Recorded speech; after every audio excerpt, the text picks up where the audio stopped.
Hello, and everyone, to the Year of the Bird, whereby we talk about teams that win and teams that lose. Obviously, today we are going to talk about a lot of games. Newcastle, known for winning, and yeah, we did lose, but we are known for winning. And we're also going to talk about Spurs, who are known for signing Conor Gallagher. So obviously, it's going to be a bit of a big show, just like WWE, the big show.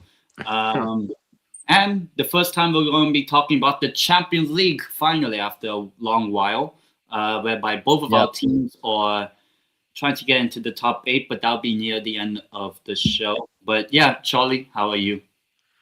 I'm all right. I mean, football's a load of shit in terms of how the season's going. I mean, as for those watching from my channel, you can see that my title has Spurs season over because our season is over. There's no two ways about it. Obviously, I'll get more into it, but I'm not here to sugarcoat anything other than the fact that our season is done. We're out both cups. Obviously, exiting the FA Cup in the third round against Aston Villa. So 14th in the league. The manager still hasn't been sacked. We are making signings though. Obviously, we'll get into that. But yeah, happy to be on. Of course, the Year of the Bird, Newcastle and Spurs podcast. So please subscribe to both channels, guys. Get all your thoughts in the chat. We'll get to as many comments as possible. And yeah, should be a bit of an interesting show. Quite a lot has happened since the last show. So yeah, we played 3 games. Exactly. We might as well get started. We'll start with the dramatic game last week, more than a week ago already, and that was Newcastle United. Oh man! 1, 2, 3, 4. Leeds United 3. Yeah, obviously you could say probably is this a contender for game of the season for any neutral? I mean, you were behind 3 times. Maybe not for Leeds fans, but game of the season. 4-3. We were 1-0 down. We got to 1-1. We were 2-1 down. Made it 2-2. We were 3-2 down. We got to 3-3. And Harvey Barnes cooked. And I believe I saw during the commentary of the game, watching it back, Harvey Barnes has a very good record against Leeds United. Most goals he scored against a single team. So, yeah, pretty good record he has on them. It's kind of like Isak having that against Spurs. He always scores against Spurs. Thankfully and unfortunately this season. But, yeah, overall, you could say game of the season. You could say 7 goals. This is also now the very first time, finally, we've gone behind in the game and we've actually got at least not 1, but 3 points. Yep. The very first, every single time we've gone behind, we've not picked up a single point until this game. Well, we're just as bad because still we've drawn games, but we haven't won a single game from a losing position this season. So, and the fact that we've done it before Spurs is even more funny. Yeah, the fact that because you had 0 points, let alone any wins before this. So yeah, but yeah, obviously very good game. No defending. The defending was non-existent for both teams. Yeah, I mean, this is probably, I think this is Malik Chow's only shit game. He wasn't that good. And there's a reason why he came off at halftime. Stinker and hooked. First time this season for Malik Chow. Came off at halftime. Let me readjust a little bit. But yeah, obviously he didn't have a good game. But everyone else, Lewis Miley had a good game. Obviously Bruno Guimaraes had a good game. And of course, Harvey Barnes, you can say for sure man of the match. He did score the latest ever Premier League goal. I'm not sure if it's the latest of English football history, but 102 minutes. Finally, we score at the last minute. We're known for losing very late at home. Obviously, Liverpool, Aston earlier in the season. But finally, we score a late winner, a late dagger. And it was Harvey Barnes that scored it. Yeah, very good goal by Harvey Barnes. And yeah, a good win. And actually, because of that win, guess where we are? We are all the way up to 6th. Yeah. Just shows you, this is what I was saying for the past few shows, that, if you put, not even like a big winning streak, but if you put a couple of wins together, or 3, like Newcastle have done now in the league, you rise up the table. I mean, Newcastle were like 14th before. Now they've gone all the way up to 6th. And it just shows you that if you have not even a lot of consistencies, but if you have a little bit of consistency, you can just, go all the way up here. And obviously, we'll get to my club in a minute, but this is what I'm saying, that 3 wins, all of a sudden, up to 6th, above the likes of Chelsea, Man United, who were above Newcastle for quite a while, above Sunderland now. So you're able to say mine. First, yes. In Sunderland's best ever season, you're above them. So you're able to say mind the gap and all of that. But from what I saw of this game, it was just chaos. Like it's not a game that I didn't think either team had much control of. You guys, went behind 3 times. It wasn't looking good, but you found a late winner. It was one of those games where you just, you kept going for it. Obviously, you got that penalty, and there was a lot of stoppage time. So there was always going to be time for something to happen for either team. And thankfully for you, it was Newcastle. But yeah, defense non-existent, but, Ange would have been proud of that game with how entertaining it is. So, yeah.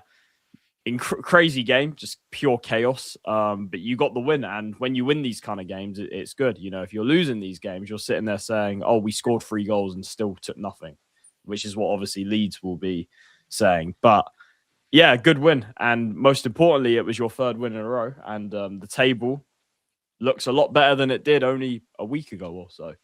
Yeah, I mean, before that Burnley game in the last couple of shows ago, we were near the bottom with Spurs, and now we're saying cheerio to Spurs in terms of the Premier League. Maybe Champions League we'll talk about. Because you guys have just done something that we haven't done all season, which is win 3 games in a row. We haven't done that all season. Man United have done that already this season. Even Man United. Yeah, unfortunately, no haircut for Manchester United. But yeah, it was a very good game for the neutral. You could say a heart attack for any Newcastle and even Leeds fans. But thankfully, by the end of it, the heartbreak ended up for the team in, blue in that game. But not much else. But just a mad game, just crazy game. But most importantly, 3 points. But you're definitely going to have to improve in a lot of ways. That's which obviously we'll get into. Yeah, obviously, still, that was not the only game that involved us conceding 3 goals, but a team that did concede 3 goals as well was Spurs. Not against Villa, but against Bournemouth. Yep. 3-2. What are your thoughts? First time in history that Bournemouth have done the double over us. So well done, Frank. You're breaking more. You're like Ange. You're like Frank's breaking all of the records that Ange broke last season. Like, it's absolutely ridiculous. And obviously, the winner for them, Semenyo, he's not even here anymore, and he's been scoring against Newcastle in the he scored against Carabao Cup. So we both get dunked on For two different teams. Yeah. And that was obviously his last game and his last kick for Bournemouth. He's now the 5th ever player in, I think, Premier League history, or English football history to score the winning goal late on with their final kick for their club. Yeah, I mean, you couldn't even make it up with Semenyo, like him having us gifting him his dream farewell, if you wanna call it that. But this was what was interesting about this game is first 10 minutes, I actually thought we came out really well. Like we actually looked good. First 10 minutes, like we obviously scored. Fair play to Tell did put in a good performance in this game. Probably our best player on the night, and obviously he got his goal. It was actually a good finish. Good start. Not just the goal, but first 10 minutes, we actually looked like we had, for once, we looked like we had something about us. But that quickly faded very quickly because we can't defend, despite us having, our first choice near enough, apart from a doggy, our first choice back four available, first choice centre-back pairing available. We obviously conceded 2 very cheap goals, especially that second one, for them to go 2-1 up at half time. What really pissed me off was that, again, second half, obviously it wasn't great. Bentancur, Bergvall both big going off injured, so that massively limits our midfield options. But it took us until probably the 70th minute to actually start playing, actually having some attack about us. For everyone saying Bournemouth was a better performance, it was, but in moments, not as a whole. We were still absolute shit in terms of creating chances for the majority of that game, apart from the first 10 minutes and probably the last 20 minutes, because we created nothing. We potentially could have had a penalty, albeit I think that it was a bit soft, and it probably was the correct decision to overturn it. A great run by Van de Ven. Fantastic run. And look, Van de Ven's been by far our player of the season. He's the only one that's really been keeping up his performance this season. He's the only one that hasn't, dropped off massively this season, if we're being totally honest. And obviously Palhinha, goal of the season. I mean, from a corner again, How many times has he scored from a bicycle kick? Palhinha, that's yeah. We love to score bicycle kicks. Obviously, we've had Richarlison do it. Big up to Catalan. Yeah, we'll get into the signings in just a sec. But obviously, great goal. And Palhinha, fair play to him. I don't know why he's been benched for like a month now. Frank, has treated him absolutely appallingly. Putting Bentancur in, who's been bad or at least inconsistent, if I'm being generous. Obviously, unfortunately, he's now injured. But Palhinha should not have been benched, and Bentancur should not have been playing every game, no matter what.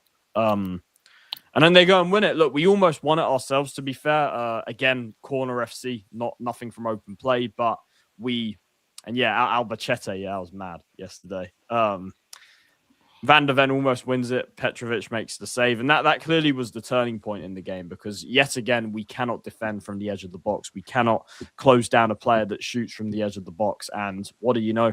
That's exactly what Semenyo did. He goes and grabs the winner because yet again we failed to close a player down from the edge of the box. And that's exactly what it was down to. Look, it was a good strike, but it wasn't even like the cleanest strike in the world from Semenyo. And it was yet again our terrible way of defending shots, because Frank is obsessed with these low XG chances don't matter. And obviously this game, look, I might as well address it very quickly. The Arsenal Cup. That is absolutely ridiculous. The fact that something like that can happen. Because, first of all, why are there Arsenal Cups? They should have cleaned them up from their game previously. And secondly, the emblem is big. I know it's a small cup, but the emblem is big enough for either him or somebody around him to spot it. More or less. It's not as big as that, but, it's an espresso cup. It's a small cup. The emblem's big enough. And nobody spotted it. Absolutely ridiculous. And look, because we're on this terrible run, because Frank is under a lot of pressure right now, it is obviously a horrible look. I fully acknowledge the fact that if we would have won that game, people probably would have laughed it off and it wouldn't be the biggest deal. But because we're on such an awful, horrible run. And looking at where Arsenal are nowadays. Exactly. Unfortunately, yeah. it's a horrible look, and I don't excuse stuff like that. You're a Tottenham manager, and to be honest, that is probably going to be his legacy, because I think that sooner rather than later he will be sacked, whether that's now or at the end of the season. Basically, in the next 6 months, he will be sacked. And but yeah, he and big up to I think this used to be What's the Point FC. I think this is big up to you. Yeah, look, we'll get into the signings in a sec, but yeah, Bournemouth in aspects, we did a little bit better, but it's not saying much. Again, this is what I'm saying. People said, oh, Sunderland first half was amazing, but the bar has been so low that something that's not absolute shit looks better than it actually is. So there you go. That's my thoughts on Bournemouth. Another loss, another terrible result in the league. And another step towards the season just being an absolute disaster, and probably the worst in our history in the Premier League era. I know, look, we might not finish 17th. Yeah. No, my point is that I know we finished 17th last year, but we got a trophy. We're not winning a trophy this season. So even if let's come on, behave. Let's be serious. Let's be serious. Let's be if Thomas Frank leads you to Look, it's never going to happen. But if Frank wins the Champions League, then he gets a lifetime contract from me. But yeah, no chance. This is what I'm saying. I 100% agree with this. 100% agree. And this is what phase one of Frank. Look, Frank is in no phase. He's just taking us down. A lot of fans are blaming the squad at the moment, which I understand, because we do have a lot of players that should not be at this club. It's fully justified. We have a lot of players that aren't good enough to play for Spurs. We don't have enough balance. I said this on the last show. The squad is very, very poorly assembled. There is no balance whatsoever. Look. Oh, my God. Oh, man. Jesus Christ. That's crazy. But yeah, the squad is really poorly balanced. We have too many, for example, in midfield, we have too many players that are similar, that we don't have enough variety. Up front, it's dreadful. Up front, it is absolutely dreadful. And our defense, look, our fullbacks are being ruined by Ange and now Frank. And it's just terrible. And even players, Romero's not in the best form. Vicario hasn't had the best season either. Like, the only not going it that really have a good season, or the only player for us, I think, Van der Ven, Palhinha, yeah, but Palhinha hasn't played enough. The manager hasn't put him in when he should have. And Kudus is injured. Kudus is injured. Yeah, I should mention that as well. The injuries are massively piling up. Kudus is going to be out until April, so there goes our best attacker. We've sold Johnson, yet no attacker has come through the door. It is an absolute disgrace. No forward has come. We should have got someone when Johnson was sold immediately, let alone when Kudus now has got injured as well, and he's going to be out until April. It's an absolute disgrace what is going on. It is yet again incompetence from this board. Absolute incompetence. They cannot. Obviously, Paratici's just left. He's leaving at the end of the window. Yeah, we hear nothing from Vinay. We hear nothing from Lange. Completely silent. By the way, Lange has to go. He is an absolute disgraceful sporting director. He is the worst sporting director I think this club has ever had. He has to go. Even the one we had last season, Paul Mitchell. Paul Mitchell was good for us. He was good for us. I know for you guys it didn't work out, but for us he was good. Found Son, found Alderweireld, found who else? Dele Alli at his prime, Wanyama. All of these guys. Look, Kudus, people are complaining about him because he gives the ball away, but he does more than any of our other forwards. Just saying. But yeah. Tell stepping up.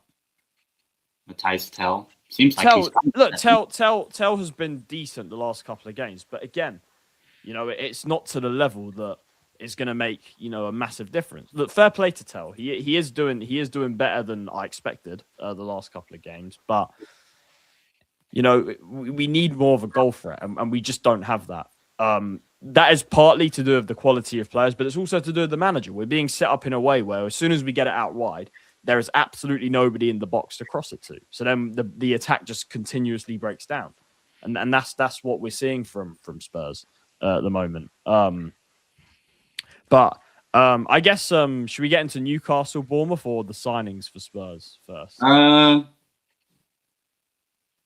Well, we're already talking about signings, so we might as well talk because Newcastle don't make signings. So yes, some signings for Spurs. There's really one notable one. Well, one of them's confirmed. One is confirmed. That is, of course, Conor Gallagher has joined Spurs. If I can just trying to find the official statement here. One sec, people. There we go.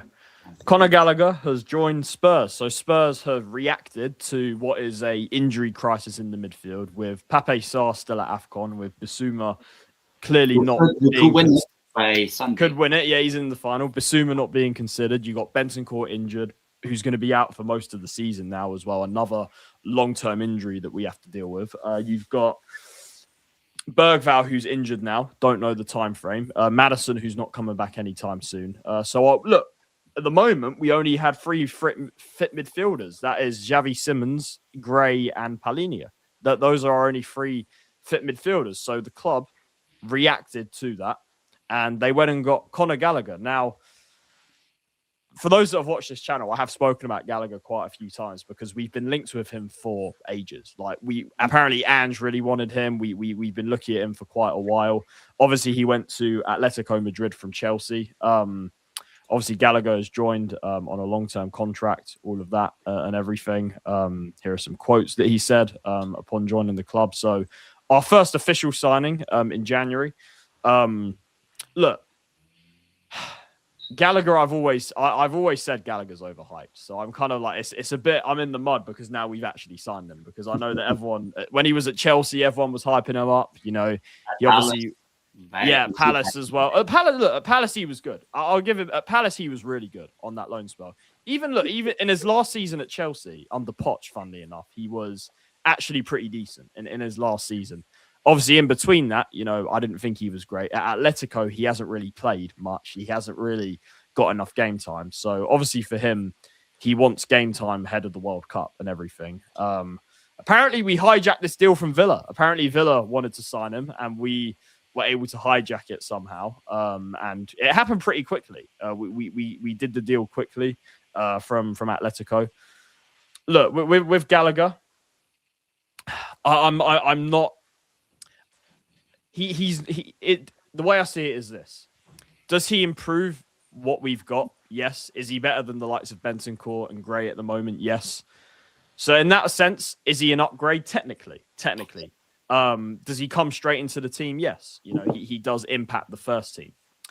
But Gallagher, I can tell you this right now, guys. Gallagher is not the type of midfielder we need. He is not the type of number 8 that we need, because Gallagher is a high energy, pressing, sort of like all action midfielder. He'll kind of run into the box.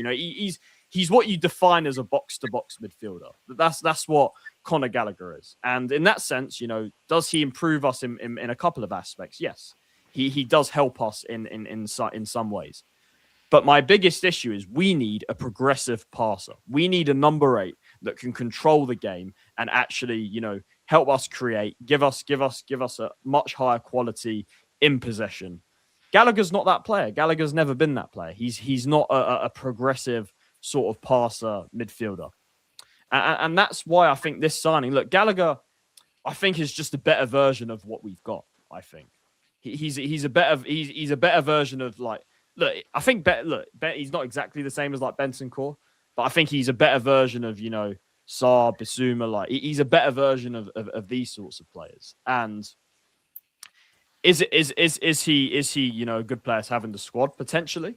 But the problem is it doesn't give us any balance. It does not give us. Yeah, I've seen his passing stats, and in his last year at Chelsea, they were pretty good because he was playing in the 10. I think under Poch. Poch was playing him in the 10. But I think we need a different type of midfielder, in my opinion. I'm not convinced that Gallagher is going to come in and help us solve the issue that we have in midfield. Look, you're talking about Højbjerg. Yeah, of course, I think he's much better than Højbjerg. And I think he's better than what we've got. So I think he comes in and I think improves us. but he doesn't fix our problem. And that's my biggest issue with this signing. But nevertheless, you know, we did react, which I guess I have to give them credit for reacting to injuries. Why they haven't done that with the forward line, I'll never know. That is absolutely ridiculous. But in terms of the midfield, they have reacted and they have got somebody in. And to be honest, beggars can't be choosers because of the position we're in. You know, the market is obviously smaller for us. And, you know, Gallagher is probably, in terms of midfielders in this January, probably one of the better options that we're going to get if I'm being really honest about it. So, yeah, that's my thoughts on Conor Gallagher. Improves us in some aspects, but in other aspects doesn't solve what we're missing in the midfield, in my opinion. But let's see. Let's see how this goes. If I'm talking about what this signing means, it's opportunistic. It's as simple as that. And this is what really bothers me. Forget, you know, what I think about Gallagher as a player and everything. What really bothers me about this signing is that it's yet again the club panicking. It's a panic buy. It's a panic buy. What they've done is they've seen we've got injuries and they've gone and, you know, seen that Gallagher is available this month and they've gone and signed him. Opportunistic. No, you know, due diligence, no sort of like actual work being done to get the right player that is the perfect fit for our team. It's another opportunistic signing. And that, for me, is an issue in terms of transfer policy and what they're doing at the moment. That's kind of how I see it. But yeah, Gallagher, I'm sure he'll come straight in to the team against West Ham on Saturday. I think he should come in, especially with the injuries that we have. But yeah, I guess we've apparently been chasing him for quite a few years. So after all this time, Gallagher has finally joined Spurs. But yeah, 10, based on everything I've said, what's your thoughts on this signing? Yeah, I mean, we'll see how Gallagher does. You know, you do play Chelsea on the penultimate game of the season. Yeah. It would be the most hilarious thing if he puts a dagger in Chelsea's heart. Let's say if Chelsea are like 1-2 games away from Champions League football qualification by the league, and then he scores like a winner against Chelsea. I hope so, man. But that's the thing about Gallagher as well, is that he's the other way around. The thing about Gallagher as well, from what I've heard, apparently, I mean, I know he came through Chelsea's academy. Apparently, he's like a proper like Chelsea guy. Like his whole family are Chelsea fans and everything. I'm like, maybe what do you call it? He might be what do you call it? Like a double agent. Oh man, that's what if Gallagher starts playing bad for us, that's what they're all going to say. They're going to be like Agent Gallagher. Yeah, but yeah. Well, I guess it's a decent signing, but I still think you need more. Just like how Newcastle need more signings as well. I think. Do you know what I find interesting about Gallagher is I actually think when I look at Gallagher, I actually think he would have been a very Eddie Howe type signing. If that, do you see what I mean? I actually think if Newcastle signed Gallagher, it wouldn't surprise me at all because I just feel like he's the type of player that Eddie Howe would want in midfield. Yeah, and in terms of Newcastle United transfer news, we haven't signed anyone. And we're already more or less halfway through the month. Though, do I think we will make a signing? I mean, we should. We literally have 2 centre-backs. That's literally Chow and Botman. At the moment, they are fit. Dan Burn, he was actually on Sky during the Carabao Cup game the other day. And he says he'll be fit more or less by the end of this month. So that's pretty good. But we've now have 2 defensive players get injured. Yeah, you need centre backs. You need to sign centre backs. Fabian Schär. Yeah. It seems like maybe the season's over, and that might be his final game, that league's game. Livermento's out for 8 weeks, more or less, after just coming back. So, we have really a thin squad, and we should not make that same mistake we made 2 years ago, whereby we were like, let's just wait till the summer because we cannot. You can't. For me, fine. I'm fine. Fair enough if we don't get Champions League football by the end of the season, but we have to get Europe in some way because we've never. More than 20 years ago, we've not made back-to-back seasons in Europe. I want. That's the one criticism I have still of that manager Eddie Howe. Is we have yet to do back-to-back seasons in Europe. Yeah, that just shows that Eddie Howe struggles with 2 games a week. Plus, Yeah. your squad in previous seasons hasn't been.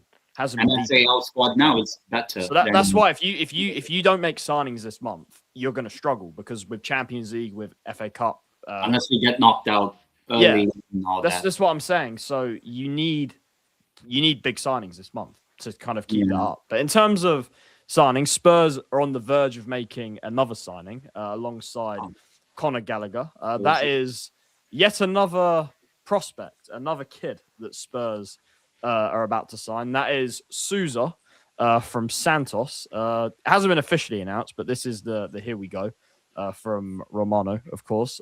Here we go. 15 million euros. He's already done his medical, from what I'm led to believe, just awaiting on the official announcement. But this deal is basically done. It was all done before the Gallagher deal even came about as well. Look, at the end of the day, this is what I always say about these types of signings, is that could he be a good player? Yes. I'm sure he's very talented. I'm sure that he has a lot of potential in all of this. And funnily enough, it is actually a position that we need. He is a left back. He's a left back, and we need another left back in the squad. We only have 3 fullbacks, a Doggy, Spence and Porro, with a Doggy only just coming back from injury. So we do need a left back. I've been saying that for a while. So it is, we are filling a position that we need in the squad, but it's another kid. How many of these signings are we going to do before we realize that we can't have a team where it's just full of kids and there's not enough leadership? How many times, there was that summer, Ange's last summer window, we literally signed Solanke and a bunch of kids. That was it. You know, we're not learning. Last summer, Takai, who's already got out on loan, hasn't played for us. We don't learn. And like I said, this guy could work out. This guy could be a player that can come in, hit the ground running. But, we have to, I'm hoping that we've actually done scouting on Souza, and we've actually realized that he is a player that's ready, despite him only being 19 and everything. But I have my doubts, because this just feels like yet another signing that we're doing, the hope that, again, potential. One's for the future. Hope that they have sell-on value in the future. That's what this feels to me, in my opinion. But all I got to do is just hope that he turns out to be a good player, which, like I said, I'm sure he is very talented. And it is a position we need. It is another left back, which is good. But it's another unproven signing, unfortunately. That's the way I see it. We need. I keep saying this. We need more experienced players. And that, look, with the Gallagher signing, it is good that he, is experienced. He is. Look, whatever I think about the quality of Gallagher, he is a proven player. But Souza, is another kid. It's another kid that we're signing, and that is obviously annoying from that aspect. But yeah, what's your thoughts on this 10? I'm pretty sure you haven't seen any of Souza, because I'd never heard of him personally before. But like I said, I'm sure he's talented. But yeah, whether he's ready is another question. He's played with Neymar. Yeah, he has played with Neymar. And Santos, as far as I know, haven't really been at the best position past few years. I know they've been relegated, but they've been promoted back. I would say probably more better to look at Palmeiras or Flamengo players, especially with who do you call it? That West Ham guy moving to. Guilherme. Yeah. No. The from West Ham, Bruno Guimaraes' friend. What's his name? Paqueta. He's going to Flamengo. Yeah, Flamengo. Which is actually a really good move. I if there's one manager I want, either in La Liga or Newcastle, it's Felipe Luis. Big up to Baran as well. But yeah, well, there will be some lessons learned, because from that Spurs game, the 3-2 against Bournemouth, Newcastle went on to play Bournemouth in the cup. The game ended 3-3. Well, actually 2-2 after 90 minutes, but 3-3 after full time. Crazy. You guys had a 4-3 and a 3-3 back to back. Well, that is mental. It's crazy.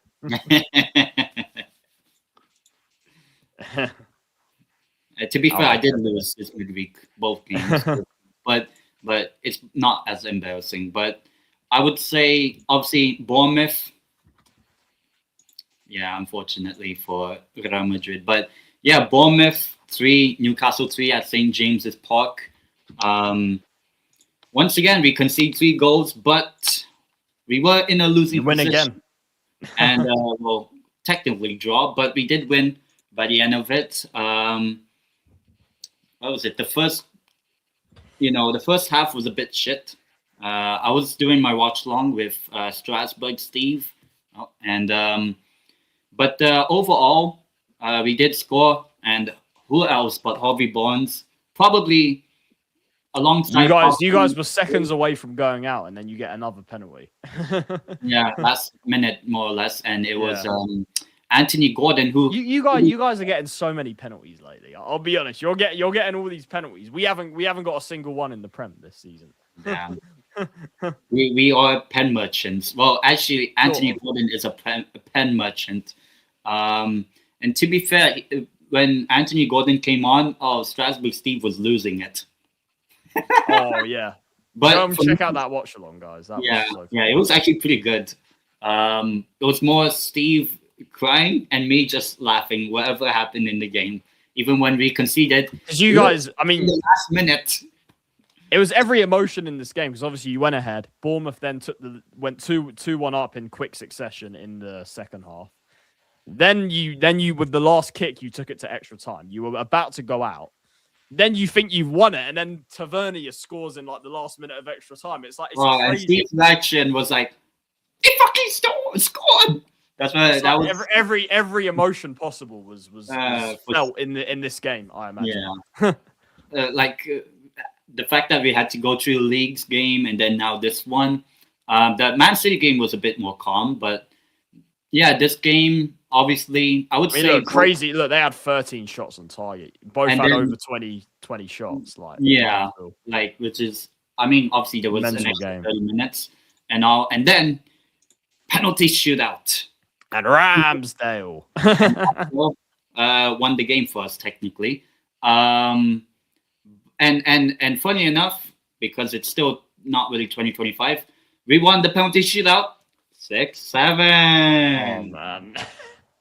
That was the most. That was the one ever. 6-7 on penalties for us. It went all the way to the ninth kicker of the game. So it was basically the center backs at that point. Malik Chow scored his to make it 6-7. And then it was, I think, Diakite, the center back of Bournemouth, who had his penalty saved, and we won the game 6-7. Oh man! Penalties. Yeah. So not only was the game itself good, but the pens went all the way to 6. The knife guy. Yeah. It would have been funny if Ramsdale. So you were so close. It was so close to Ramsdale taking the penalty, which he would have missed. The only ones that didn't on the pitch were Botman and Ramsdale. That didn't take it. Yeah. But yeah, we progressed in the cup. We did beat Bournemouth, something that Spurs didn't do in both games. Crazy. I mean, you guys. I mean, you're those last 2 Newcastle games must be like terrible for your heart. Yeah. Well, combined 13 goals between the 2 games. But yeah, we made it through the FA Cup 4th round. Crazy. Unlike Spurs. FA Cup. Spurs are out in the 3rd round for the first time. In the game of the round. Because of the stupid draw. I mean, you guys have got that next round against. It would have been Spurs. it would have been Spurs Newcastle again, but it wasn't to be because we have been beaten yet again by Aston Villa this season at home for the 2nd time this season by the exact same scoreline. Look, this is an absolute disgrace, and this game is the final nail in the coffin for the season. Our season is over. Out of both cups, going nowhere in the league, Champions League, forget about it. Our season is done and dusted, finished, all of the words you want to say. Finished, done and dusted. Completely done. There is nothing left to play for this season. I say that people might say, the league's very close, everyone's inconsistent. Yeah, but we're worse. We're worse than all of these teams in the league. You know, we haven't won back-to-back games more than once this season. You know, I mean, you look at this, obviously Villa in the FA Cup, it was a tough draw. I totally understand that. those are the two lineups. Like I said, only so much we could do with the injury situation. Richarlison got injured as well, so that's yet another injury. Yeah, I agree with the way the club's run. You know, we're being set up to fail every season, basically. What really pissed me off, as you can see, Danzo came in for Romero. Why did Romero get suspended for literally rightfully complaining about a goal that shouldn't have been given against Liverpool? Yeah, Martinelli, when he's literally pushing Bradley off the pitch, gets absolutely nothing. Yet Romero is suspended for this game because of complaining for a goal that should have been disallowed thanks to the incompetent referees. So I just want to point that out. That's why Romero didn't play this game, because the absolute corrupt and disgraceful PGMOL and the absolute disgraceful Premier League board and FA board, they're an absolute disgrace, and it is blatant corruption. That's all I will say. The fact that Romero can get suspended for complaining. But there you go. Yeah, so that's why he didn't play this game.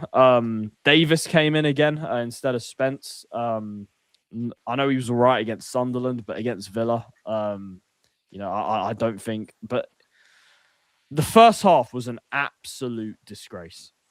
We should have been more than 2 goals down at halftime.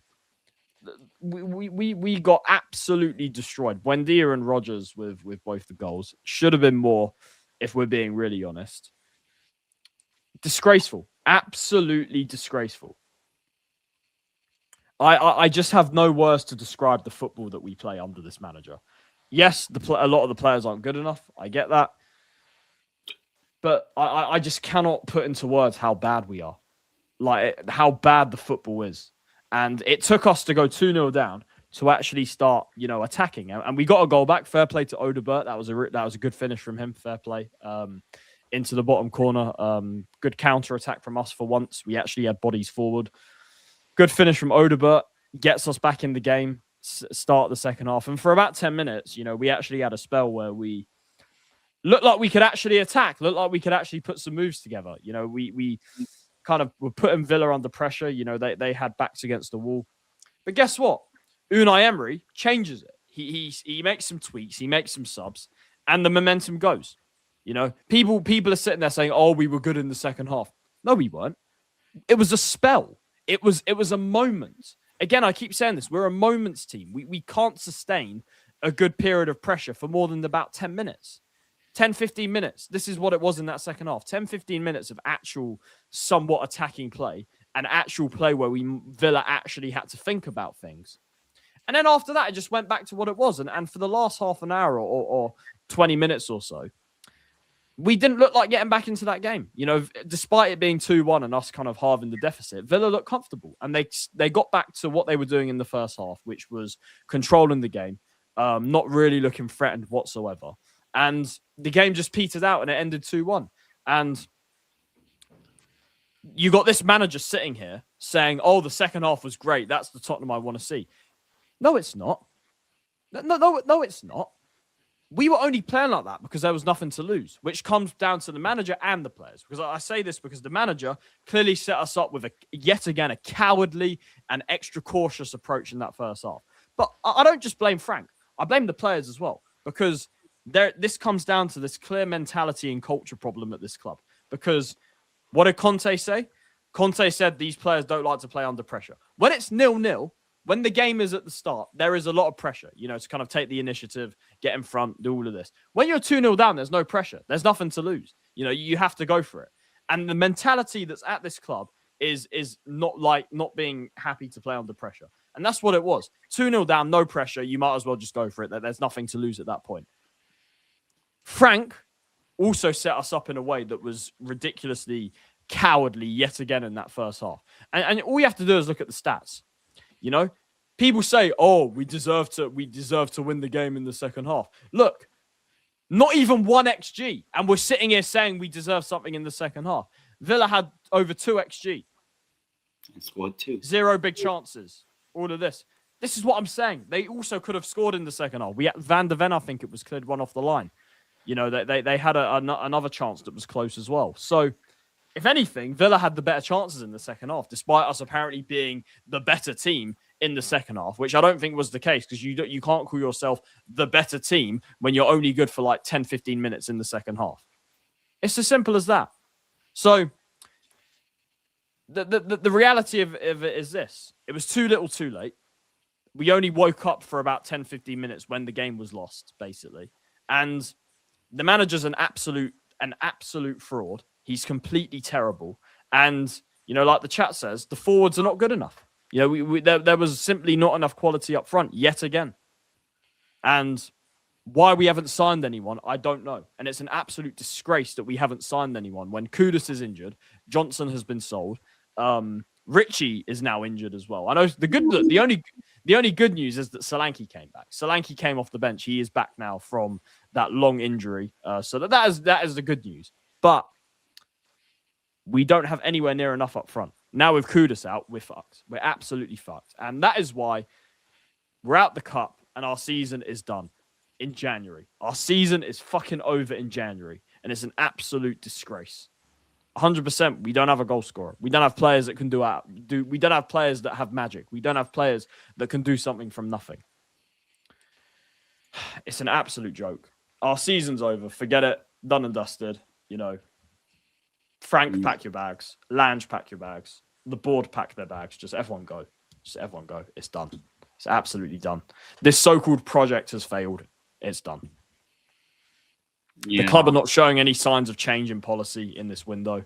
Again, Gallagher, opportunistic signing. Sousa, sell on value potential. All of this, not addressing the needs in the forward line when we have a million injuries. Absolute joke. Pathetic. Absolutely pathetic. Honestly, I'm done. I'm done with this whole season. Genuinely. What's your thoughts, 10, on the Villa game and everything I've said? Do you think our season's over? Because I certainly think it is. It's over. It's Joe ever for the season, unless you go on to win the Champions League and make the most incredible comebacks in the Premier League and overtake Aston for the league title or first place. But I think Tottenham season after that defeat. Look, we can't win a trophy. It's done. That for me is done. Anyway. Yeah, I think obviously now that we've drawn Villa in the cup, which will be played after the Spurs game in February. It'll be on. It would have been Spurs Newcastle. Yeah, on Valentine's Day as well. So it would have been something to love. But yeah, I would say Spurs. I think now the season is over in terms of trophy winning. Obviously, you could still make Europe and all that. We're not going to make Europe. I've accepted we're not going to. I mean, I think we need to make Europe because I think Spurs have to be in Europe. I think it's an absolute travesty if we're not in Europe. So we have to make Europe, but we're not going to make Europe because I have zero belief in this manager and this team. Yeah, which is good news for me at least. I think Spurs in the past two games, the Bournemouth and Villa game, didn't play well or good enough to get the results and ended up losing despite scoring, in between the two games, 3 goals, but conceded 5 despite being cautious in both, you could say, in both games. But yeah, I guess there's still one more game to review and finally get to talk about Newcastle losing for once in a long while. Yeah. Last time we lost was Boxing Day, actually. You're not going to win 5 games in a row, so you're not cutting your hair. Which guest are you talking about? You talking about 10 there? Yeah. Subscribe. I think that's who he means. Yeah. But yeah, we did lose to Manchester City in the EFL Cup, the trophy first leg in the first leg. It happened on Tuesday. Overall thoughts. I mean, I did predict 3-0, but I said, let me be delusional for at least once. But yeah, obviously not the best result. Now we have to play Manchester City in about 3 weeks, more or less, at the Etihad. And considering our record there, despite our most recent visit at the Etihad in the Carabao Cup, was a 2-0 win for us. Rolando Aarons being one of the goal scorers. Crazy. So I think I don't think we'll be able. Well, to be fair, our squad is better than that 24-20 2014 or 2013 squad. But yeah, I think it feels like our Carabao Cup defense is over in the hands of the. So you think for the second leg there's no chance?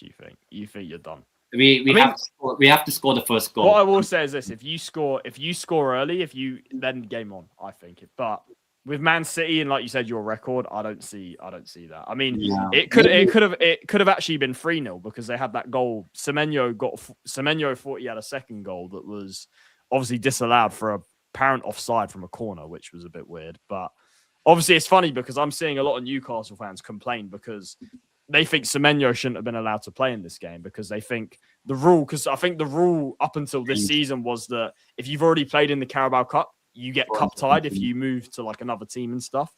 And then this season they changed the rule. And obviously Semenyo played already with Bournemouth in the cup. City obviously signed Semenyo, started and he scored in this game. So a lot of Newcastle fans are not happy. I feel like we should, because the second leg is after the transfer window. So we should do that. Sign a player who would have technically been cup tied and play him in the second leg. But despite all that, I still think Man City deserved the win, unfortunately. Whether it would have ended 2-0 or 3-0, doesn't matter, or even 1-0. We had to win. I think you guys had your moments. Like you had like Visser's chance in the first half. I think he should. I think if he scored that, different game. Different game. You also had in the second half, you hit the post. Trafford made an unbelievable save as well. So you did have moments, but overall, I think City had control of the game and they probably deserved it in the end. Yeah, but I feel like. Yeah, I feel like Ryan Cherky wrapping it up. I mean, that goal. I mean, if it's 1-0, you're still in the tie. But that goal in the 8th minute of stoppage time, that is a real blow. That is a real killer. That's like conceding a last-minute winner. Yeah, because if it was only 1-0, you're still in the tie. I know it's away, but if it's 1-0, you are still in the tie. But that second goal I think killed the tie personally. That second goal, which is a dagger. It's a real dagger because it's in the last minute basically. And I feel I think we'll see you guys off personally. Sadly, unless we do a miracle, which in about 3 weeks, but we'll see. We'll see what. Obviously, as I said, it will be after the transfer window, that second leg, and we'll see how things are like by then. But yeah, it seems like we're out of the cup. Seems like at the moment Arsenal are going to meet Man City. So I think City will win the final, but I can't deal with Arsenal. Yeah, I think so as well. I can't deal with Arsenal in a final because it's even if they lose, it's cutting it too close. It's cutting it way too close. I cannot look. They probably are. I know that Chelsea are technically still in the tie thanks to Garnacho. You're not Ronaldo. It's still thanks to him. I can't. That is funny. I know Arsenal won the first leg, but it's hilarious that Garnacho got a brace against them. That is so funny. Maybe he scores again in that second leg in 3 weeks. But I think City look in good shape to go on and win the Carabao Cup. But as long as Arsenal don't win it, I'm cool. It was of any team to knock us out, I would prefer it to be probably Man City, like most likely champions of it. If I had to say, we don't win the trophy this season. Next season is our time, Carabao Cup. We always make the final every 2 seasons. So you think your trophy? I know there's still the second leg, but you're saying your defense of the Carabao Cup is over. You think? And it feels like that's because obviously, look, last season it was amazing. You guys breaking the trophy drought after 70 years. Winning Carabao Cup and everything. Unfortunately, that could the gold patch could be gone. Unfortunately, for one season. You think the Carabao Cup merchants will come back? Yeah, probably not. But yeah, I think overall, seems like now we're out of the EFL Cup. So I feel like overall, it wasn't the best game overall for neutrals. Like it wasn't like the exciting 4-3 or 3-3 we had. And ultimately seems like our title defense is over.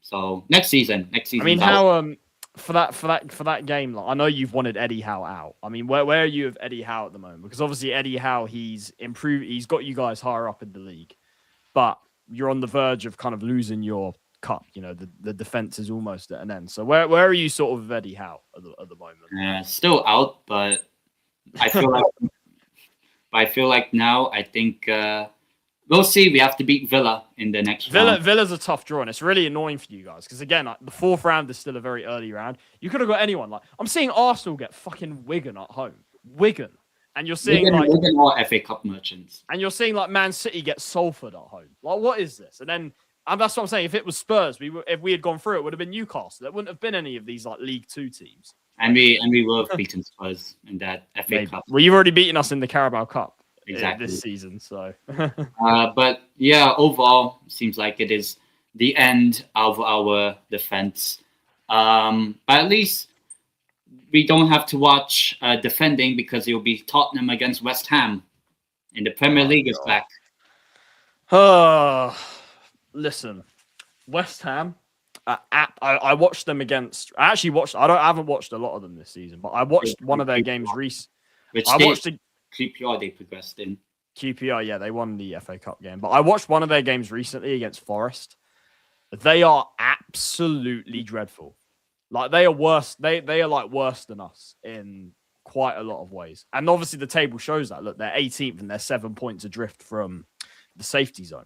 So this is looking like the season that West Ham will finally get relegated, which is something I've been waiting for quite a while because obviously with West Ham.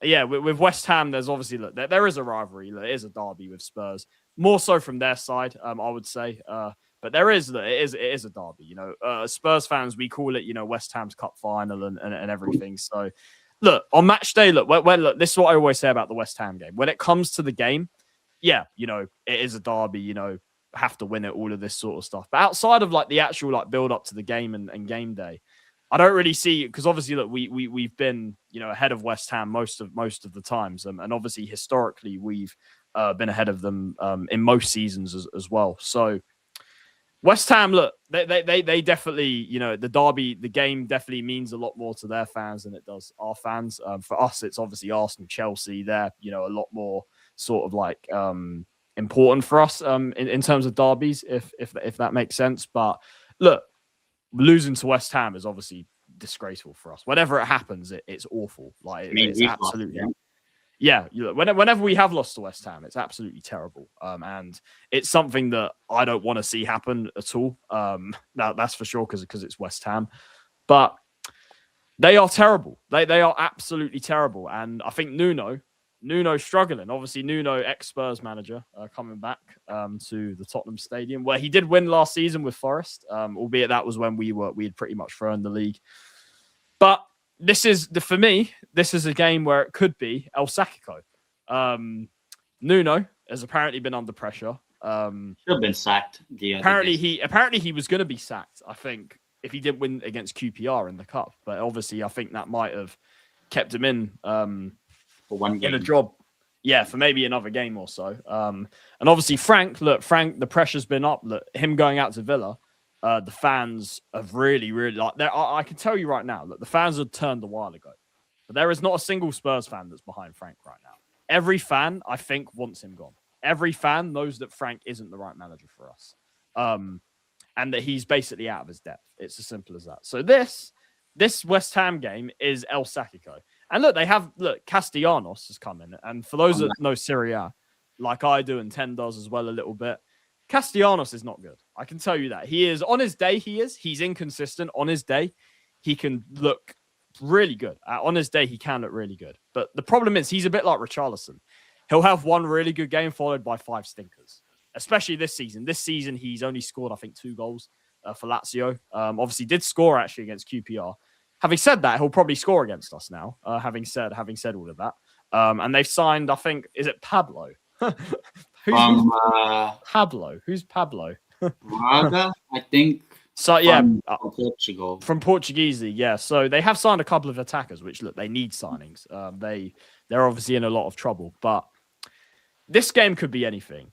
Both sides are absolutely horrendous. absolutely horrendous. It's not going to be a good game. Obviously, we have already beaten West Ham. We beat them 3-0 at the London Stadium this year when we weren't, we weren't playing amazingly, but it was at the start of the season when we were actually getting more results than what we're getting now. So we have beaten West Ham once this season, 3-0 at the Olympic Stadium, which was obviously a great result for us and everything. But this game, I don't think that game means a lot. That was back all the way in like September, I think. So, yeah, this game could go either way.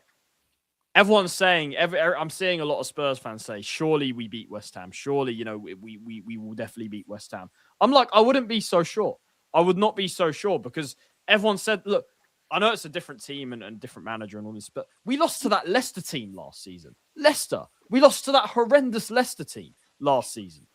So I'm just saying, and the way we're playing, we can lose to anyone right now. I can tell you that. We can lose to absolutely anyone. And who's it? Central left back. Which player are you talking about? I'm not sure who you're talking about there. Let me know if you know the name, and I'll be able to tell you. But this West Ham game is people are saying it's like a given. Oh yeah, we'll beat West Ham. They're shit and all of this. It's not a given. It is not a given whatsoever. We are absolutely horrendous. And look, Gallagher, I think, will obviously help in some ways coming into the midfield and everything. But I don't know how this game is going to go because I don't see us being capable of beating anyone right now. I really don't. I don't see us being capable of beating anyone right now. With the injuries, with the manager, with the players we haven't signed that we should have signed. I really don't think that this is going to be as straightforward as people think. And look, I'll let you give your thoughts first before I give a prediction. But all I'm saying is that could we win this game? Yes. And would I be surprised if we won this game? No. But would I be surprised if we didn't? Absolutely not. Yeah, I think the current form of Spurs, I think it's like 3 wins in the last 12. I'll tell you something. Five wins in 20. 5 wins in 20. 25%. So that means in the next 5 games, you should win at least 1. But not We're getting a win a month. We're getting a win a month, basically. That Palace, Yeah. The Palace win, that was the... Oh, him. You mean him. Yeah, he's still young. I mean, he's been good this season, but he's not... I still think he's raw. He's not... I've seen him. He was at Juve. He came through at Juve. I don't think he's ready yet, in my opinion. But anyway, yeah. Carry on, 10. But I think this game against West Ham, knowing my team have lost to them, so they can always turn up, especially in their own cup final. Though, to be fair, next season they will have their cup final against Millwall. If they... Yeah. But I think overall, this is probably... I wouldn't say El Sacico because I feel like ENIC 2.0 will probably keep Frank until probably the end of this transfer window. That's why I feel like. I think I would keep him until the end of the window because. And then sack him. Because if you have an interim, it makes it. I'm not saying it's easy for us to attract players now, but if you have an interim, that makes it even harder to attract players. To be fair, at least Ryan Mason's now finally available. No, I'm not doing Mason. If Mason comes back, I'm not watching another game this season. I'm not watching a single game if Mason comes back. But yeah, I think overall, this is going to be a very tough game for Spurs because, as I said, I think West Ham, well, I feel like they'll be up for it. Obviously, knowing where they are in the league, 7 points adrift, basically have to win. And this is like kind of the closest thing to a rival to them. So, yeah, I feel like, and then a question. I think overall, wait, really? No. Okay, I know he scored 2 goals the other day. No. Garnacho is an awful player. I used to hate him, but then, yeah, no. Except that bicycle kick against Everton. But I feel like this game, West Ham did win at least a game in 2026. I will go with a draw. 2-2.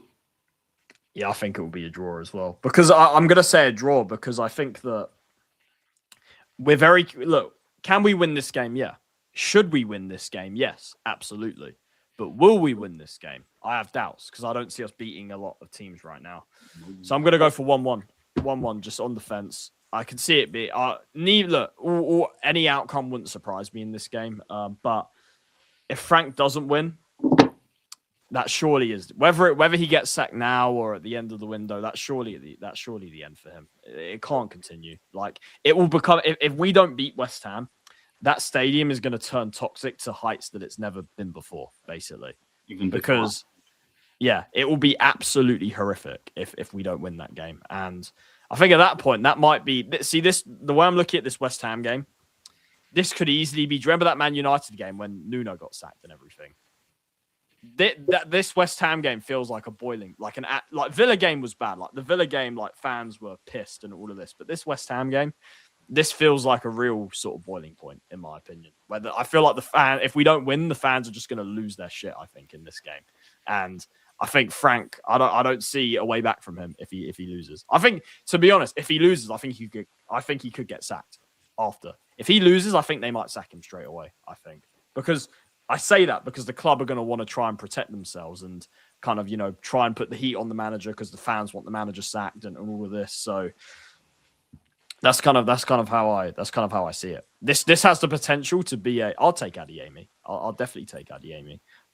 We'll talk about Dortmund very shortly. Yeah, but I think the fans are going to turn if we don't win. The fans are going to turn real toxic in this game, I think. And it's going to be because we'll probably look, depending on other results, if we don't win, we could be like 15th, 16th come the end of the weekend. Damn, it's horrendous.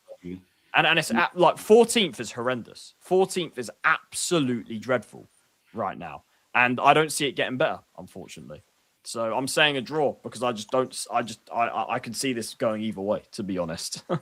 Yeah. And speaking of draws and teams that are kind of on a decent streak, Newcastle United traveled to Molineux to play against, in all competitions, 4 games unbeaten Wolverhampton Wanderers, a team that Spurs have yet to beat in 10 years. Honestly, I hate Wolves, man. I can't wait for them to go down. Wolves, our bogey team, but you guys have a good record against them. Wolves, 4 games unbeaten. Man United, let me check. They've drawn 1-1 against Man United. I mean, if you can't beat West Ham, they beat West Ham 3-0. That's even more embarrassing. But we couldn't beat Wolves. We couldn't beat them. And then drew with Everton, and then beat Shrewsbury Town in the FA Cup. So even Wolves have made it further in the Cup than Tottenham did. So that's already crazy itself. But they do play Newcastle. And I believe the current record since the takeover, and coincidentally, this was the game before the takeover. And that was the last time they beat Wang Hee-chan, who does have, he has a good record against us. In that 2-1 win, Jeff Hendrick was that goal scorer. Almost 4.5. Jeff Hendrick. 4.5 more. So wait, was the midfield Jeff Hendrick, John Joe Shelby, and Isaac Hayden? Was that the midfield? Like that, yeah, something like that. And oh man, like you guys, I have to say, under Mike Ashley, you guys were really in the trenches. Yeah, that's proper trenches. That midfield. And that was the last time they beat us. Since then, we've won every game apart from one, which ended in a draw at Molineux in the 22-23 season. So yeah, we have a really good record against them. We did the double over them last season, which actually, no, we got 2 draws at their ground. But we did do the double for the first time in a long time against them last season, something that Spurs have not done probably against them. But we've never done, since Wolves got promoted in 2018, we've never done the double on them, ever. Now that's how stupid this bogey team stuff is against them. And now we could do it back-to-back seasons for us. Apart from the AFCON, he's done I would take Lookman. I would take Lookman. He's better than what we've got. And Lookman at his best is a really good player. I would take Lookman 100%. Yeah. And look, man, Wolves, Newcastle, I feel like obviously a bit, I wouldn't say I'm skeptical, but the fact that Wolves are unbeaten in 4 is hilarious. Yeah. But I feel like But they're shit. Don't trust me. I don't think that means anything. They've draw. But first of all, they've only won 2 games. One of them was against Shrewsbury in the cup, and the other was against West Ham, who you played. Against West Ham. So at least the first win of the season won't be against us in the Prem. All right, even us it won't. It's not. I mean, we drew, which is bad. Thank you, West Ham. Please West do Ham, something on. Listen, Wolves don't try. I know you're saying they're on this mini unbeaten run. Don't buy it. They're shit. They're going down. Newcastle. See, Yildiz, I would dream of Yildiz, but we're not getting Yildiz. We're not getting Yildiz. I think he's going to sign a new contract at Juve. But yeah, in terms of Wolves, Newcastle, you'll win. I think you'll win 2-0. Like, I just remembered Botman signed a contract extension. Oh yeah, which is good. But yeah, this game, Wolves, Newcastle. Let's see if we can turn Wolves into puppies in this game. Do the double in back-to-back seasons for the first time in probably a very long time. So a prediction. I mean, despite the Man City loss, I still think our squad is good enough to beat them. We did beat them. That was Voltemada's first goal in the Prem. So maybe he gets the start because he didn't start against Man City. So my thinking is he might start, but I feel like he will in this game and maybe get a goal. I'm going for a 2. I hope 2. Let's see if we can actually keep a clean sheet.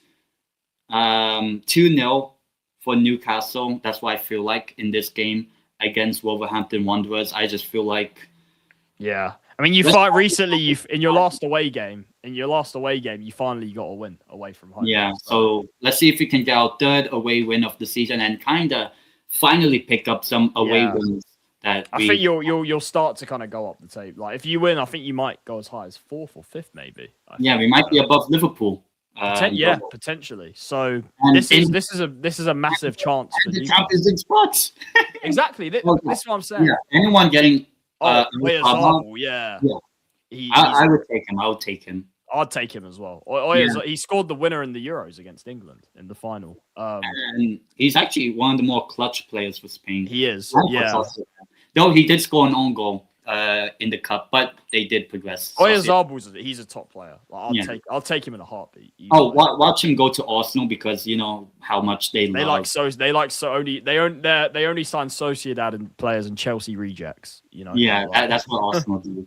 But yeah, I'm going 2-0 for Newcastle United against Puppies Wanderers.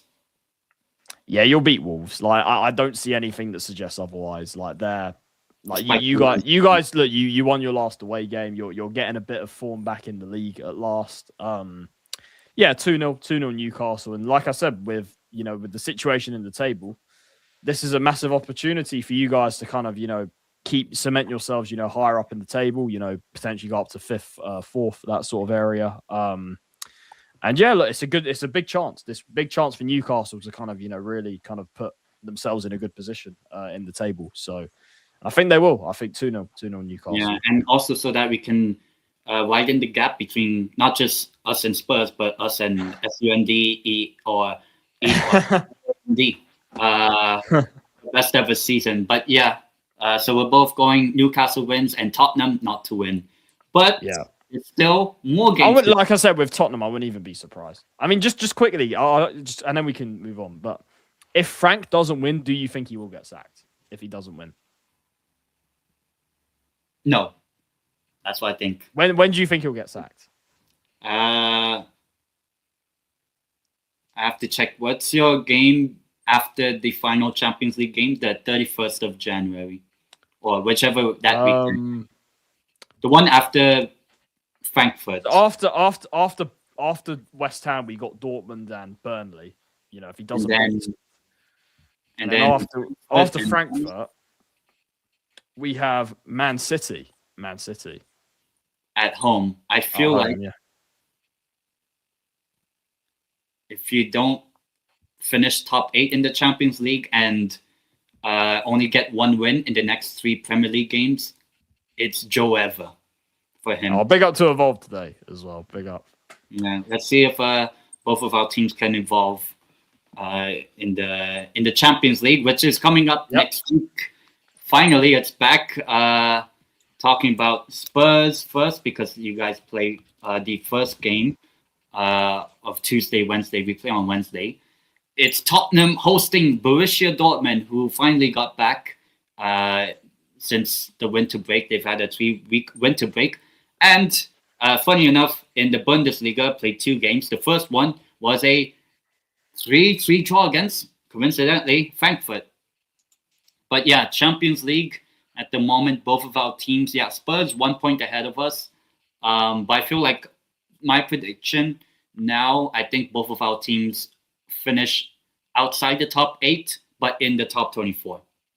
I don't know about position. Yeah, both. Look, both will get in the playoffs. There, I don't think either are at risk of finishing, but I think both like now because I said after the last Champions League game, I was like, I'll be able to give a fairer prediction when it gets closer to the time. Now we're here.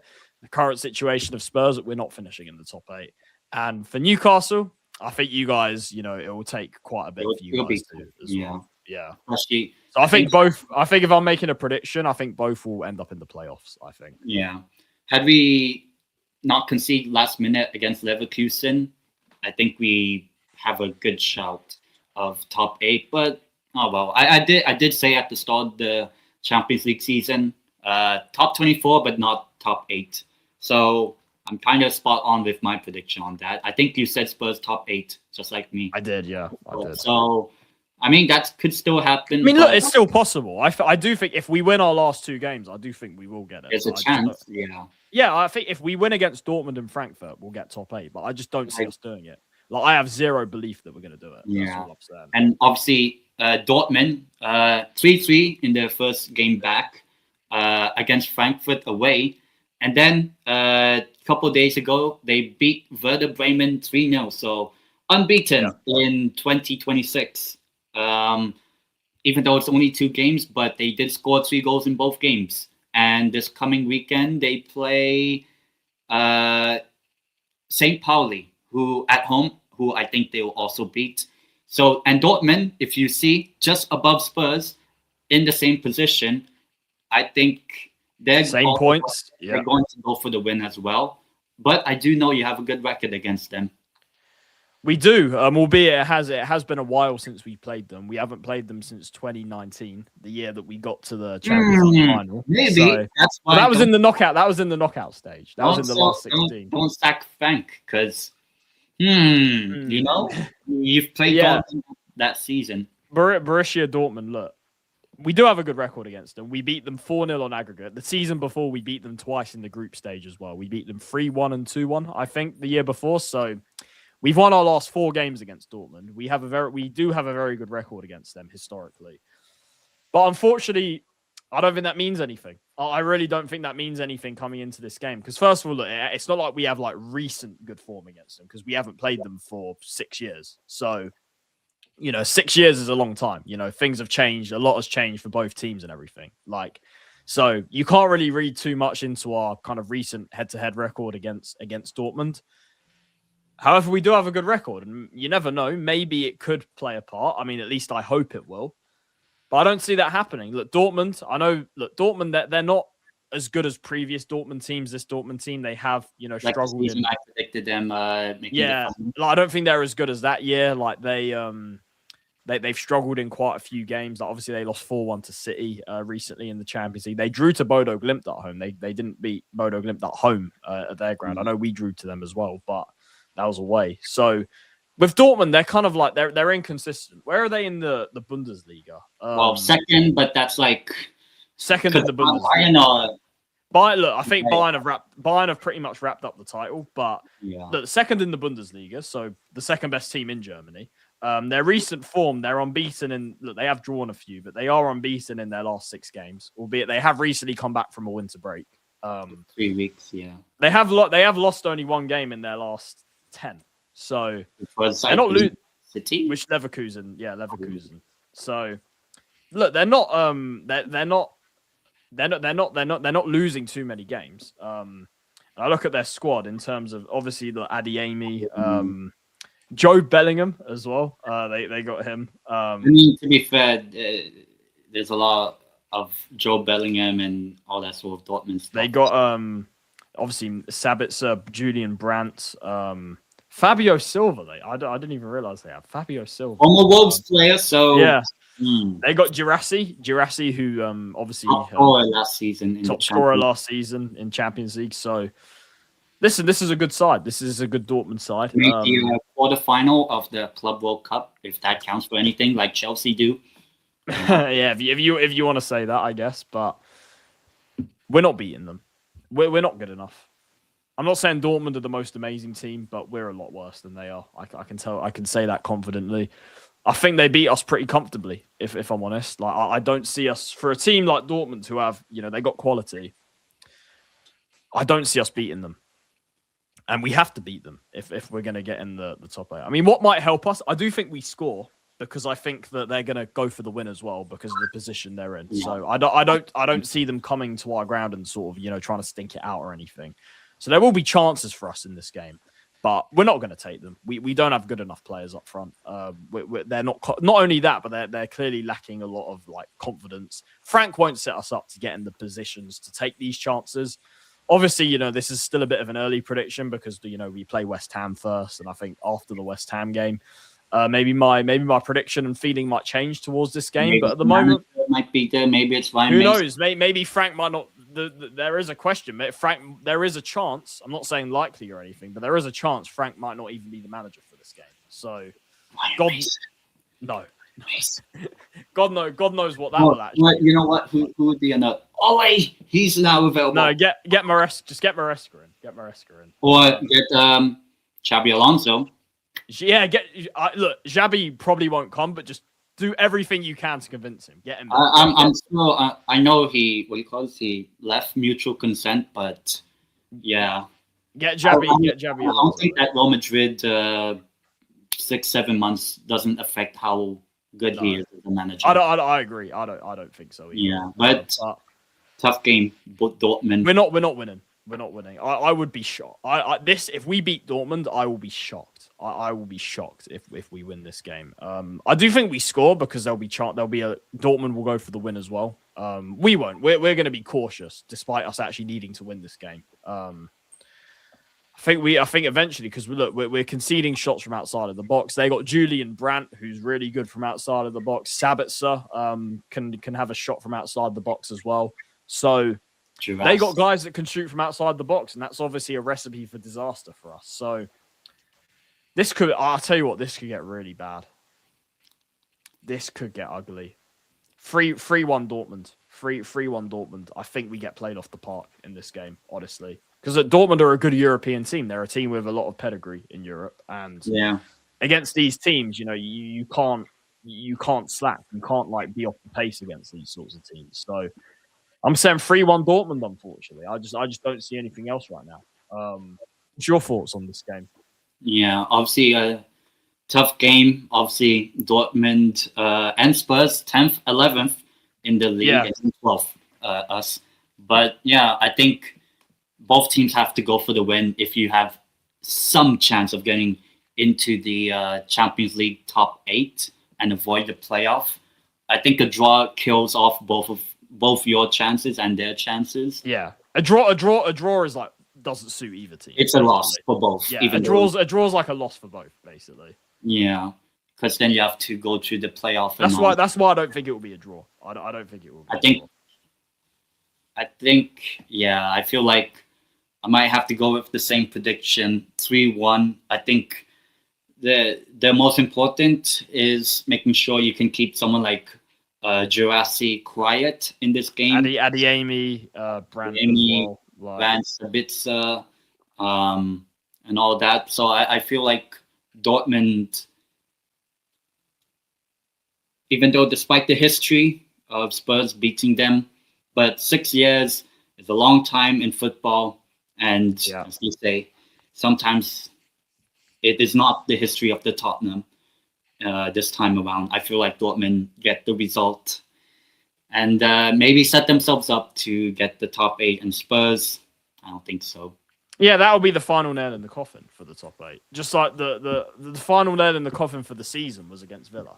So Yeah. We're shit. We're absolute dog shit right now. I can't see us winning many games. That's just the truth. And I hate to say this because I wish I could come on here and have the chest and be confident about Spurs and everything. But that's just not the situation. We're in the complete mud right now, and I don't see it changing this season at least. Yeah, and it'll be interesting to see what type of Spurs. On top of that, we can't even register our new signings for the final 2 games. Well, Gallagher can't even play. Sousa can't even play. So we can't even register our new signings in these 2 and I feel like that may also be a case of like maybe that's why you don't end up winning both Champions League games. But in terms of potentially winning both Champions League games, maybe it's Newcastle United versus PSV. We're playing PSG next week. PSV, okay? Eindhoven from the Netherlands.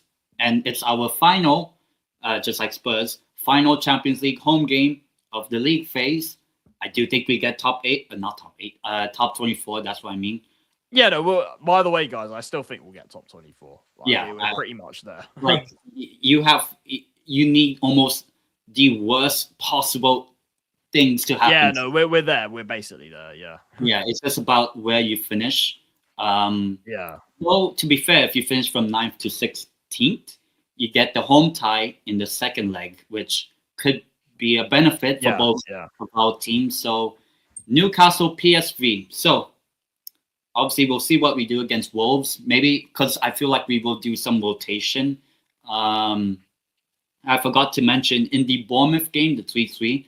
Rissa and Voltemade played together. They did for the first time. Yeah. And they actually had some good link-up play, even though both didn't score. But Harvey Barnes scored. And that was probably the best front 3. So I can kind of understand this. I don't know if this is the right game to do it. But obviously, PSV Eindhoven have been really good this season. Top of the Eredivisie. I think they win it. They might also win the. They're top of the area, and they've won. They've won like how many games in a row is it? They've won 5 games in a row. Yeah, so they can cut any PSV fans can cut their hair. Obviously they beat Liverpool 4-1 at Anfield this season. Yeah, and then I'll be honest, should have beaten Atleti as well. So and also PSV are on I think 8, 9, 10 points, something like that. So not fully safe.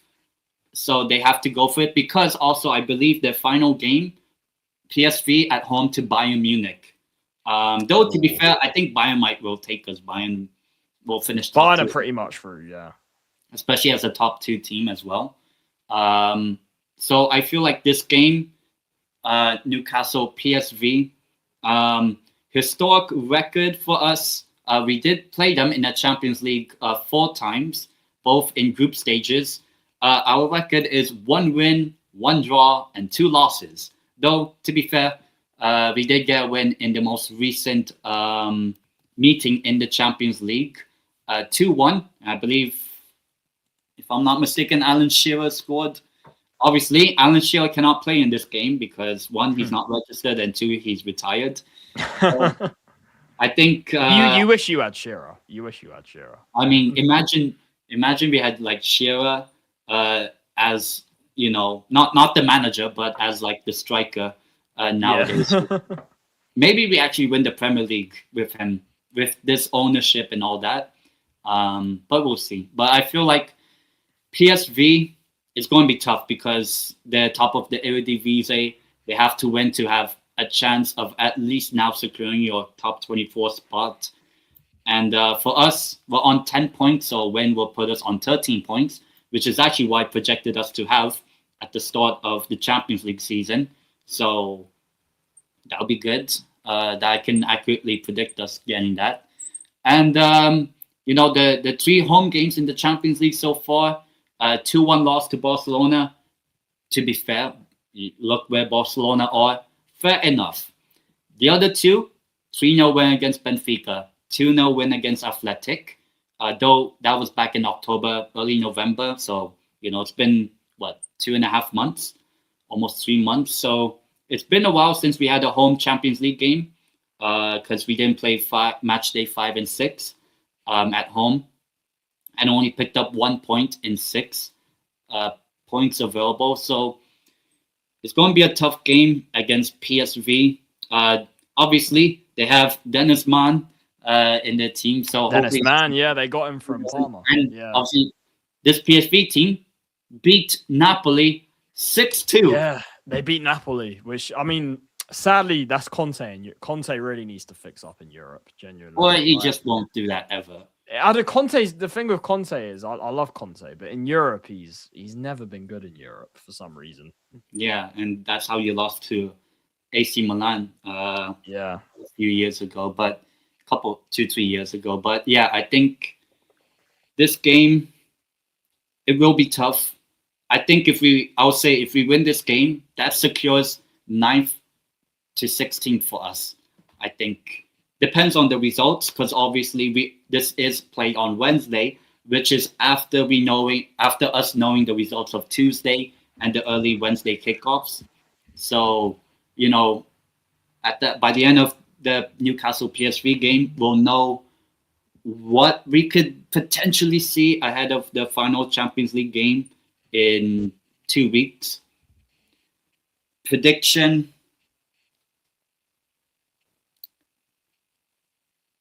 I think this might.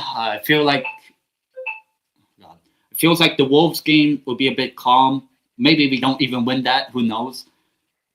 You know what? This will be a crazy game, Newcastle PSV, because PSV they are like Ange Ball as well. Peter Bosz. Yeah, but he's like the Dutch Ange. We said, we was talking about this. He's like the Dutch version of Ange. Maybe the better version of Arne Slot. Maybe. I mean, obviously PSV went to England, unless Liverpool fans say Liverpool in England, but that's Liverpool. Scout's not English. But they did win, so 4-1. Yeah. You have to be cautious with this team. I feel like we have to score the first goal. Well, we'll see. But I mean, your home form is good, especially in the Champions League. Yeah, good home form. I mean, yeah, we obviously picked up 6 points out of 9, and to be fair, we did play Barcelona, and Barcelona are doing very good right now, so it's not the worst thing. And that was the opening game for us. So yeah, it's going to be a tough game. And actually, I saw before that Man City lost in the cup the other day, we were actually unbeaten at home for a very long time. Yeah, 13 games. 13 games, and the last time we lost before the Man City Forgot game. to mention that at the start that Newcastle were, before the City game, were unbeaten in 13 at home. Yeah. Which just shows you, despite your problems, you're still very good at home, generally. And who was the last team that beat us? Oh, no. Aston. Thanks to that the blatant corruption and cheating in that game. But anyway. Gabriel. Not Jesus, but Gabriel Magalhaes. But yeah, tough game. I'll go with the crazy drama. 3-2 Newcastle. Yeah, I'm saying it will be high scoring as well. I think, based on what Newcastle have been like in their last couple of, apart from Man City, the 2 home games before that, I think we could, with the way PSV play under Bosz, I think it could be something similar. I think Dennis Mann will score for you. I mean, of course, I wouldn't want him to, but yeah, we'll see. I reckon 3-2 Newcastle as well. 3-2 Newcastle. I think you'll edge it because you're at home and your home form has been good, especially in the Champions League. We finally got over the losing positions and finally winning a game. Yeah. So maybe they'll take the lead. I'm not sure, but yeah, 3-2 Newcastle. I reckon you edge this, in my opinion. Just about. Yeah. I think the home advantage will probably see you over the line in this game. Yeah, and so that I feel like we have to win to secure 9th to 16th before the PSG games. Yeah. Because I mean, PSG, you're going to play. I think you're playing them at the right time because I mean they just lost to Paris. Out the cup. Paris FC, yeah. So PSG, I mean, for as bad as we are, I know we ended up losing, but we scored 3 goals against PSG at their ground. So yeah, and technically, PSG have never beaten Newcastle ever, which we'll preview when next week's show. Now, because If you want more facts like that, Atletico Madrid have never beaten Spurs. like what 2 games or something, but One game. One game. Cup winners cup final in '63. Yeah. But yeah, I guess that will basically, at the moment, as far as I know, wrap up the show. So we managed to get through how many, like 12 games or something? There was a lot of games. There was a lot of games to talk about. Unfortunately, mostly all tears for me. But for you, at least you had some wins to talk about. Except for obviously the cup game was definitely disappointing and everything. But yeah, the semi-final. We have to make the distinction which cup. Because we're in both cups. Yeah, the Carabao Cup semi-final. Yeah. But yeah, we'll basically wrap up the show. It's been a good show, obviously. And then obviously next Thursday at around this time, we'll be back talking about Newcastle and Spurs, and we'll see where both clubs are, not just in the Prem, but where we are in the Champions Who knows? Maybe Spurs will have a different manager. Maybe. Or not. But yeah, Charlie, shout yourself out. Yeah, big up 10, big up the chat for both channels. Yeah, subscribe to me if you haven't already. Subscribe to 10 as well. Yeah, we'll be back probably on Monday for Palermo Deportivo. And then this time next week, we'll be back for this show once again, talking Spurs and Newcastle, where all I'm going to say is you're probably going to be hearing more tears from me, seeing more tears. So, yeah, a good show again.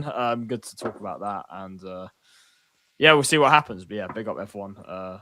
Like and subscribe, of course. And, yeah, good show.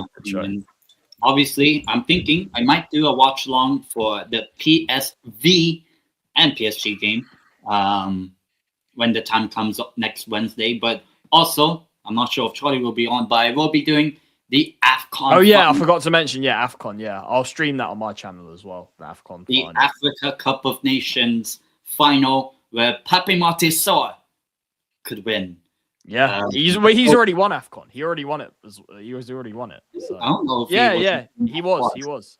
Yeah, no, he was. He already won it. So damn. So he could be one of only a few AFCON players to actually win it twice in their career. Just like Sadio Mane. Thank God Sadio Mane scored. I would imagine having to sit. You had to do that Nigeria-Morocco extra time. Oh, Nigeria is so disappointing.